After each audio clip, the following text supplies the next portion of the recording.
So I am back with Britt Belle, who just read a sample from the Earl Was Wrong. And one of the things that stood out to me in that scene you were reading is our hero is really dealing with a sister who is pushing the limits and expressing that she doesn't want the marriage life that he is planning for her. And I feel like we often see that in the heroine of the novel, and we don't often see it from the brother's point of view. So, can you talk a little bit about why you decided to explore it through Belinda's point of view? Well, I think that I guess his whole thing is that like he feels really bound by duty and he really wants to do right by the family, but he doesn't fully grasp their point of view or their perspective or like what they want.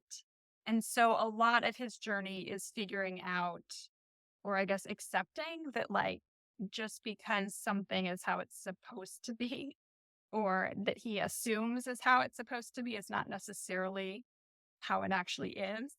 And so starting with that is really looking at sort of he is very rigid, especially in the beginning of the story, and sort of letting the reader see and sort of establish that perspective from him because it really resonates with the romance part of it also. Yeah. And there's so much of that is like pulling from the historical romance world that we know of. There are rules and you can't break them. And so we readers know the stakes for Belinda, perhaps in a way that she doesn't know. So we're on his side, but we're also modern readers who can relate to her wanting to have some independence. So I'm curious, I know you also write contemporary romance. How is it similar or different to be writing historical romance with these rules that we all, know it's a very different world, and then also to be writing contemporary? Is it a similar writing experience? It is and it isn't. I write in first person for contemporary, and that is somewhat easier for me, because you really get like to sort of go a little bit deeper in POV and like be that person. But the thing that is really similar in the kind of stories that I love to read and why I write them is I write like celebrity sort of sports. So there is rule Mm. in a public person's life, even now, right? Because the way they're viewed is matters, right, to their brand, I guess. Mhm. And so there's a lot of connection, I guess, between that, even though the rules are vastly different, or maybe not vastly, but the rules are just certainly different. But it's sort of the constraints of society that society places on us and the assumptions that we make based on those constraints, right? Because we can break these rules. And then, right, there's just consequences and how are those consequences going to affect it? So I feel like there's a thread that's very similar um, Mhm. in my books between sort of battling against the rules or the expectations and how you handle that.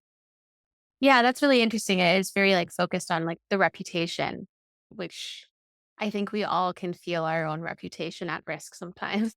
Exactly. Like it's not in a large scale for most of us, right? But it's a very similar thing. Like how people view us matters to Yeah. us. And so it's um the same, similar thread, even though there's a lot of differences in how it is presented. Yeah. That's so interesting. I read that some of your early romance books that you were reading were, Julie Garwood, Judith McNaught, Joanna Lindsay. How do those giants influence your writing as you're writing right now? Yeah, so I mean, I love the old school historicals even now, even the ones that are outdated. That modern readers that didn't read them 25 years ago are like, a little bit cringy. But since I have that background, it's like my perspective is a little bit different.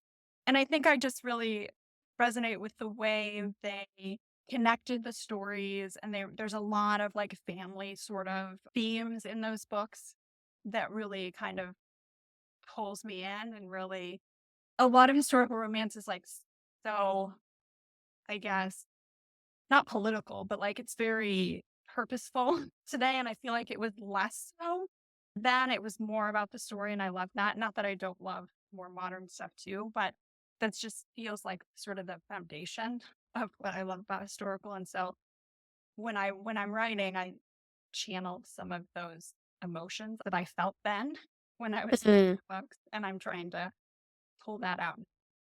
Yeah, that's interesting. And the family storyline is clearly important in this series that you're writing too. So I can see how that is influential.